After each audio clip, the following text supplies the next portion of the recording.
कोई ऐसी स्कॉलरशिप्स हों या कोई ऐसे रास्ते हों जिनकी मदद से आप जर्मनी में फ्री में पढ़ाई कर सको, आपके सारे एक्सपेंसेस उन स्कॉलरशिप से निकल सकें।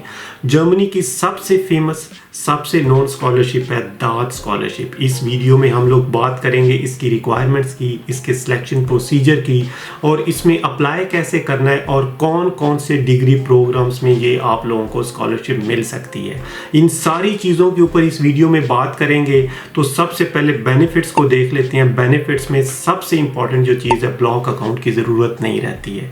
जब भी आप वीज़ा प्रोसेसिंग के लिए जाओगे, इस स्कॉलरशिप को साथ लेकर आपके पास ये एक बेसिकली लेटर होगा स्कॉलरशिप, जो दाद स्कॉलरशिप आप लोगों को अवॉर्ड करेगी। उस लेटर की बेस पे आपकी वीज़ा प्रोसेसिंग हो जाएगी।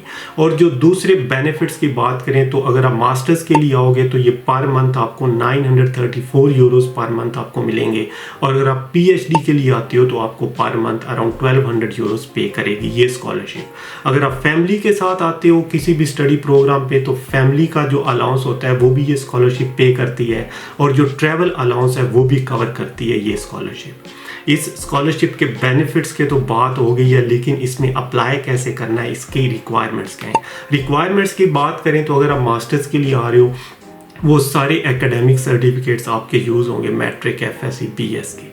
और दूसरी जो इंपॉर्टेंट चीज़ है वो ये है कि आपके पास 2 साल का आपके रेलिवेंट फील्ड में एक्सपीरियंस होना चाहिए आपकी होम कंट्री में। उसके बाद जो इंपॉर्टेंट चीज़ रहती है वो ये है कि आपकी जो लास्ट एकेडमिक डिग्री है उसको 6 साल से ज़्यादा का अरसा नहीं होना चाहिए। और ये कुछ बेसिकली इंपॉर्टेंट रिक्वायरमेंट्स हैं। अगर हम डॉक्यूमेंट्स की बात करें तो आपने अपने सारे डिग्री, ये जो मैट्रिक, एफएससी और बीएस के डॉक्यूमेंट्स हैं उनको साथ अटैच करना है। उसके बाद आप लोगों का पासपोर्ट लगेगा, और आपका जो एक्सपीरियंस सर्टिफिकेट है वो साथ लगेगा। और आप इंग्लिश डॉट प्रोग्राम में आओगे तो ये बेसिकली आपका जो आइल्स का सर्टिफिकेट है वो भी साथ अटैच होगा। उसके बाद जो सबसे इंपॉर्टेंट चीज़ रहती है वो है आपका letter of motivation, letter of recommendations भी आप साथ अटैच करोगे, और सीवी जो है। ये बेसिकली ये सारे डॉक्यूमेंट्स होंगे। इसके अलावा अगर वो स्पेसिफिक प्रोग्राम कोई और डॉक्यूमेंट आप लोगों से मांग रहा है तो वो भी साथ आप लोगों को अटैच करना पड़ेगा। तो इन सारे डॉक्यूमेंट्स को साथ लेकर आप फिर स्पेसिफिक ये अप्लाई करोगे। अब अप्लाई करने का तरीका ये है कि यहाँ पे कोई दाद का, कोई एप्लीकेशन का कोई डायरेक्टली पोर्टल नहीं है जहाँ पे आप जाके अप्लाई करोगे, बल्कि daad.de की वेबसाइट पे ये पूरी लिस्ट है जिन प्रोग्राम्स में आपको ये स्कॉलरशिप अवार्ड। अगर हम इस लिस्ट को देखें तो यहाँ पे ये डिफरेंट प्रोग्राम्स हैं। ये बेसिकली इकोनॉमिक्स के एरियाज़ में, और ये इंजीनियरिंग में कुछ प्रोग्राम्स हैं, एग्रीकल्चर, ये नेचुरल साइंसेज में, मेडिसिन में, सोशल साइंसेज में। तो ये बहुत डिफरेंट वैरायटी ऑफ प्रोग्राम्स हैं। अगर आप लोगों को कोई इसमें प्रोग्राम आपके एक्सपीरियंस और फील्ड के लिहाज से आप लोगों को लगता है कि आप इसमें जा सकते हो तो फिर तो बहुत बेस्ट है, आप इस स्कॉलरशिप के लिए जा सकते हो। दूसरी ऑप्शन ये है कि आपने अगर प्रोग्राम्स को फर्दर देखना है तो एक और daad.de की वेबसाइट पे बेसिकली ये लिंक है। इस लिंक के थ्रू आप लोग क्या करते हो, यहाँ पे ये सारे प्रोग्राम्स को फिल्टर कर सकते हो अपने लिहाज से। आपने ग्रेजुएशन के लिए आना है और पीएचडी के लिए आना है, या अंडर ग्रेजुएट्स के लिए भी कुछ यहाँ पे स्कॉलरशिप्स होंगी। तो उसके बाद फिर आप लोग यहाँ पे अपना सब्जेक्ट स्टडी करके यहाँ पे आप लोगों के पास ये डिफरेंट प्रोग्राम्स आएंगे। और इन प्रोग्राम्स में बेसिकली जैसे मैंने कहा है कि कोई सेंट्रल पोर्टल नहीं है अप्लाई करने का, तो आपको हर प्रोग्राम की वेबसाइट पे जाना पड़ेगा। अब मान के चलते हैं कि मैंने ये जो लिस्ट खोली है, इस लिस्ट में अगर आप लोगों को यहाँ पे ये सबसे टॉप वाली प्रोग्राम, ये TU, ये बर्लिन में यूनिवर्सिटी है, वहाँ पे ये प्रोग्राम है, तो इसी पे चले जाते हैं। अब इस प्रोग्राम पे जब आप आते हो तो यहाँ पे क्लियरली अगर आप एप्लीकेशन सेक्शन में आओगे तो यहाँ पे बेसिकली ये जो अप्लाई करने का तरीका है यहाँ पे क्लियरली मेंशन है 31 अगस्त 2024 दाद स्कॉलरशिप के लिए। अगर आप इस प्रोग्राम में दाद स्कॉलरशिप की बेस पे आना चाहते हो तो उसकी डेडलाइन डिफरेंट है। और इसी तरीके से अगर हम सिलेक्शन प्रोसीजर की बात करें, जब आप लोगों ने अप्लाई करना है तो उसमें कौन कौन से प्रोसेस रहता है, किस तरीके से आपकी जो बेसिकली एवेल्यूएशन है आपके डॉक्यूमेंट्स की या एप्लीकेशन की, वो कौन सी बेसिस पे होती है। उसमें बेसिकली सबसे इम्पॉर्टेंट जो चीज़ रहती है वो तो आप लोगों को जैसे मैंने कहा ये अबव एवरेज ग्रेड होना आपके ज़रूरी है आपके ग्रेड्स की बेस पे, और उस स्पेसिफिक प्रोग्राम में अगर आप जिस फील्ड में आना चाहते हो उसमें भी आप लोगों के जो रिलेटिव कोर्सेज हैं और उसमें जो ग्रेड्स हैं वो भी अवेल्यूएट होते हैं। और जो सबसे इंपॉर्टेंट चीज़ रहती है वो लेटर ऑफ मोटिवेशन है। और इस कोर्स की अगर मैं स्पेसिफिक बात करूं तो इसमें 35% ऑफ जो वेटेज है सिलेक्शन की वो लेटर ऑफ मोटिवेशन पे है।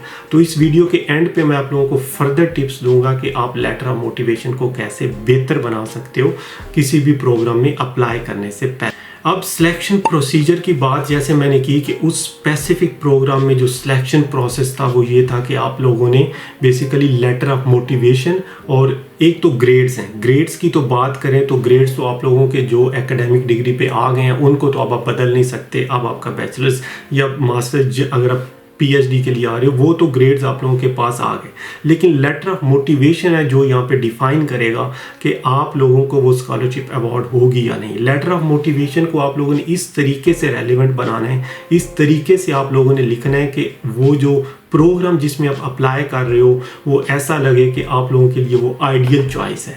और आप लोगों ने लेटर ऑफ मोटिवेशन के थ्रू आप लोगों ने ये दिखाना है उनको कि ये प्रोग्राम करने की मदद से आपके होम कंट्री में, अगर आप एक और चीज़ मैं आप लोगों को यहाँ पे बता दूं कि जो लोग पब्लिक इदारों में काम कर रहे हैं, गवर्नमेंट के इदारों के साथ काम कर रहे हैं, उनके लिए ये बेसिकली स्कॉलरशिप्स हासिल करना उनके लिए ज़्यादा आसान है, क्योंकि इस स्कॉलरशिप का जो मेन ऑब्जेक्टिव है वो यही है कि जो लोग भी थर्ड वर्ल्ड कंट्रीज़ में गवर्नमेंट के इदारों के साथ या डेवलपमेंट साइड पे, अगर आप कोर्सेज़ की लिस्ट को भी गौर से देखोगे ना, ज़्यादातर कोर्सेज़ डेवलपमेंट एरियाज़ में हैं। तो अगर आप डेवलपमेंट साइड पे किसी गवर्नमेंट के इदारे के साथ काम कर रहे हो और लेटर ऑफ मोटिवेशन में भी इस तरीके से आप लिखते हो कि आपके पास ये रेलिवेंट एक्सपीरियंस है और इससे आपकी कंट्री को फर्दर फ़ायदा होगा जब आप यहाँ से मास्टर्स या पीएचडी या फर्दर ग्रेजुएशन करके वापस आओगे, तो उससे ये एक बहुत अच्छा इम्पैक्ट जाता है कि आप बेसिकली सोशल हो और सोशल कामों में आपका जो बेसिकली जो लॉन्ग टर्म ऑब्जेक्टिव है वो सोशल वर्क पे भी है। तो इस तरीके से ये जो स्कॉलरशिप है वो लेने में आप लोगों को ज़्यादा मदद होगी अगर आप इस तरीके से अपनी प्रोफाइल को बना के सेंड करते हो। तो अगर आप मल्टीपल प्रोग्राम्स के लिए दाद स्कॉलरशिप पे अप्लाई कर रहे हो तो उन लोगों ने क्लियरली अपनी वेबसाइट पे लिखा है कि आप लोगों को फिर एक ही मोटिवेशन लेटर के साथ जिन भी प्रोग्राम्स में आप अप्लाई कर रहे हो उसमें डिफरेंट प्रायोरिटी देनी है कि नंबर 1 प्रायोरिटी आपकी ये है, नंबर 2 ये है और नंबर 3 ये है, और मैक्सिमम आप 3 स्टडी प्रोग्राम्स में दाद स्कॉलरशिप पे अप्लाई कर सकते हो। तो ये बेसिकली आप लोगों को एक बेसिक ओवरव्यू देना था कि दाद स्कॉलरशिप कैसे काम करती है जर्मनी में और किस तरीके से ये थर्ड कंट्री नेशनल्स के लिए ये बहुत बड़ी अपॉर्चुनिटी है। ख़ास तौर पर जो पढ़ने वाले लोग हैं, ये एवरेज स्टूडेंट्स जो हैं उनके लिए इसमें सेलेक्ट होना थोड़ा डिफ़िकल्ट है, लेकिन अगर आपका CGPA, आपके एकेडमिक्स रिकॉर्ड्स और 2 साल का आपका एक्सपीरियंस है वहाँ पे किसी पब्लिक इदारे के साथ या प्राइवेट के साथ भी हो तो कोई इशू नहीं है।